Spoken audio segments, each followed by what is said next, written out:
Mahigit 2,000 OFW at kanilang mahal sa buhay nagsama-sama sa fun fair sa Lingayen, Pangasinan. Tunghayan sa report. 6 na taon na rin na hindi nakakasama ni Lola Lily Hoves ang kanyang mga apo na nagtatrabaho sa ibang bansa. Kaya naman Christmas gift kung ituring, nakasama niyang mga apo ngayong Pasko. Regalo raw na hindi matutumbasan ng pera. Masaya. Kasi kasama namin sila.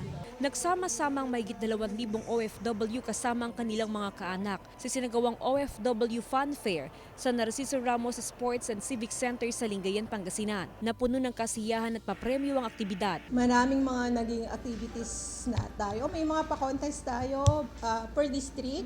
Tsaka after ng contest, may mga games, may mga raffle prizes, may mga pa-raffle pala tayo. Maraming na pamigay na raffle prizes. Tuwing Desyembre, isinasagawa ng provincial government ang OFW Fun Fair para pasalamatan ang mga bagong bayani sa kanilang malaking kontribusyon sa bansa. Bahagi na rin ito ng masayang Christmas celebration. Napaka-importante kasi alam naman natin ang OFW, maraming na i-contribute yan sa atin sa economic development ng ating ang tawag natin sa kanila ay mga bayani. Kasama si Jing Dakanay, ako si Jasmine Gabriel Galban, naghahatid ng Balitang Amyanan.